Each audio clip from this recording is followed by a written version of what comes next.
আজ আমি রান্না করব গোটা রসুন দিয়ে ছোট সয়াবিন।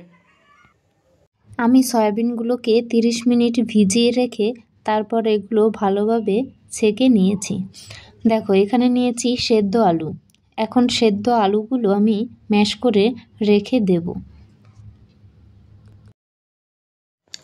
আমি প্রথমে কড়াইতে ঘি দিয়ে সয়াবিনগুলো ভেজে নেব।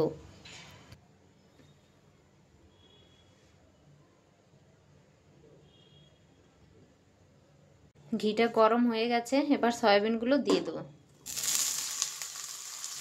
সয়াবিনের মধ্যে সামান্য হলুদ আর নুন দিয়ে সয়াবিনগুলো ভালোভাবে ভেজে নিতে হবে।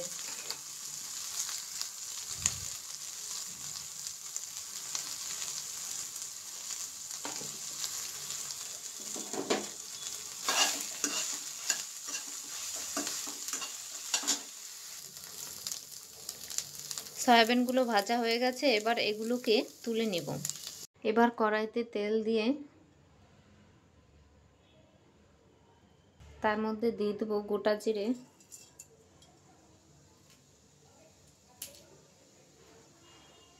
শুকনো লঙ্কা। এবার দিয়ে দেবো পেঁয়াজ কুচি।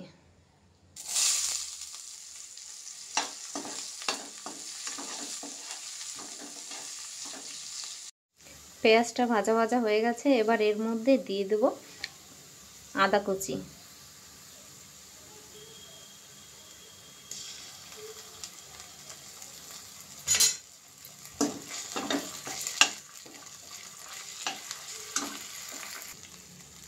এবার দিয়ে দেব টমেটো কুচি আর কাঁচা লঙ্কা।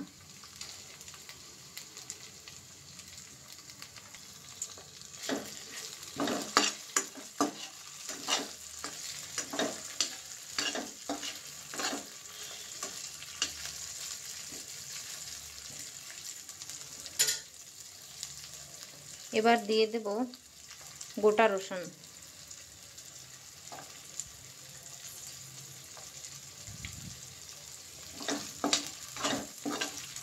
ভালোভাবে নেড়েচেড়ে ভেজে নেব।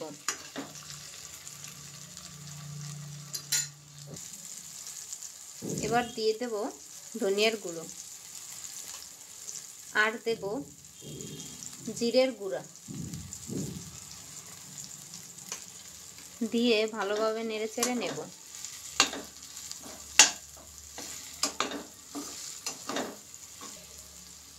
এবার দিয়ে দেব হলুদ গুঁড়া আর দেব স্বাদ মতো নুন।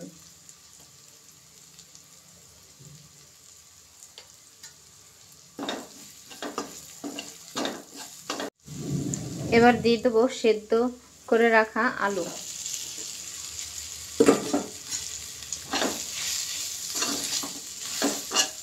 দিয়ে দেব পরিমাণ মতো জল।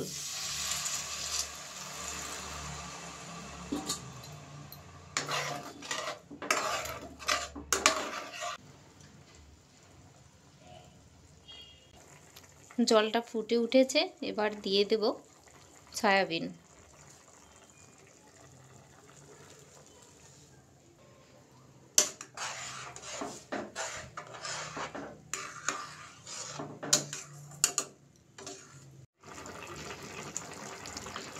তৈরি হয়ে গেল আমাদের রেসিপি।